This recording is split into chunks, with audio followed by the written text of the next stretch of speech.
மாவீரன் சத்யா வைகோ கிழித்த கோட்டை தாண்ட மாட்டேன் என்று தலைவர் சத்யா சொன்னார். 32 ஆண்டு காலம் மறுமலர்ச்சி திமுகவில் எங்கள் வாழ்க்கை பாழாய் போனது. காரணம் இல்லாமல் சாக மாட்டாள் என்று உறுதியேற்று மல்லை சத்யா அவர்களோடு பயணிக்க இருக்கிறோம். எங்களின் மாவீரன் சத்யா அவர்களால் மிகச் சீரோடும் சிறப்போடும் நடைபெறும் மாநாட்டு தலைவர் உள்ளிட்ட பிற போக்கும் எல்லா உயிருக்கும் வணக்கம். வங்கக்கடலில் கண்மூடி ஓய்வெடுக்கும் பேரறிஞர் பெருந்தகையே, உங்களின் பிறந்தநாள் மாநாட்டை நாங்கள் தனியாக தலைவர் சத்யா அவர்களால் மிகச் சீரோடும் சிறப்போடும் நடந்து கொண்டிருக்கிறது. விஞ்ஞானம் வளர்த்தோம், விண்கலம் படைத்தோம், செவ்வாய் ஞானோடு நட்பு கொண்டோம். ஆனால் உண்மையாக உன் கொள்கைப்படிதான் ஒருவர் வாழ்கிறாரா என்பதை அறியாமலே 32 ஆண்டு காலம் தலைவராக ஏற்றுக்கொண்டு பயணித்து விட்டோம். திராவிட சித்தாந்தத்தை காக்கின்ற கொடையாக கலிங்கப்பட்டி கூட இருக்கும் என்று நம்பினோம். ஆனால் எங்களுக்கு இப்போதுதான் தெரிய வந்தது அது காளான் கூடை என்பது. காளான் எறும்புக்கு வேண்டுமானால் குடையாகலாம், யானைக்கு குடையாக முடியாது. வைகோ கிழித்த கோட்டை தாண்ட மாட்டேன் என்று தலைவர் சத்யா சொன்னார். அதற்காக இப்படி ஒரு கோடா போடுவது? பிரபாகரனுக்கு ஒரு மாத்தையா, வைகோக்கு ஒரு சத்யா என வசதியானவன் வல்லனா இருப்பதிலும் வலிமையானவன் வீரனா இருப்பதிலும் ஆச்சரியம் இல்லை. ஆச்சரியம் என்னவென்றால், இதயமே இல்லாதவரே என் அன்பு தலைவரே, அன்பு தலைவர் என்று சொல்லி நம்பிக்கொண்டிருக்கிறார்.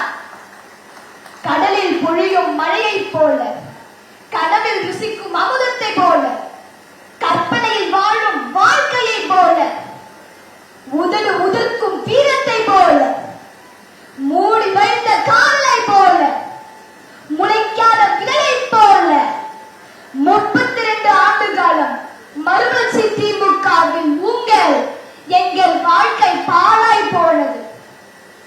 எங்களின் அன்பு தலைவரே சத்யா அவர்களே, இனி நதி சுமக்கும் நீர் நீங்கள், சூரியன் சுற்றும் ஒளி நீங்கள், மரம் தரும் கனி நீங்கள், மேகம் பொழியும் கனி நீங்கள், தன்னலமில்ல தொண்டு நீங்கள்.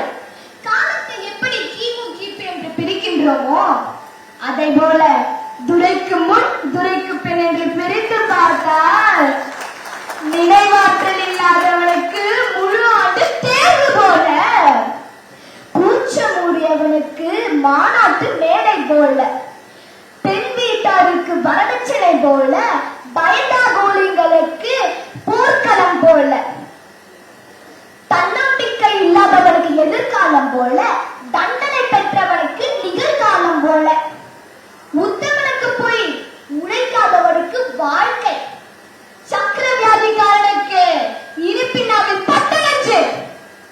இதுதான் துரை வைகோ வருகைக்கு பின்னால் உள்ள மறுமலர்ச்சி திமுக.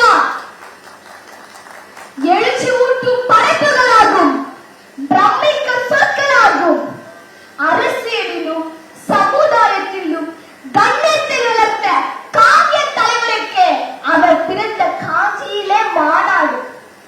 அண்ணா நீ ஒரு அற்புதம், அண்ணா நீ அனைவருக்கும் படிக்கும் புத்தகம், அண்ணா நீ ஒரு கனிமரம், அண்ணா உன்னால் நிமிர்ந்தது தமிழம்.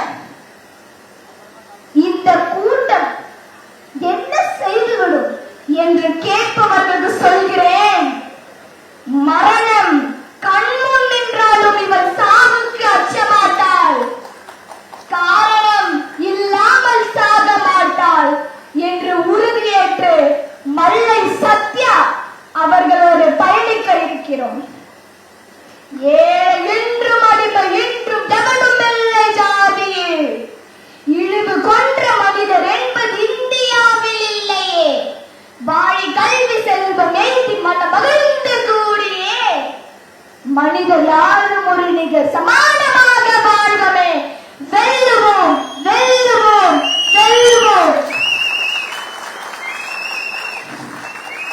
அண்ணனின் பிறந்த நாள் விழா மாநாட்டு மேடையில் ஒருவருக்கு நன்றி சொல்ல கடமைப்பட்டிருக்கிறேன்.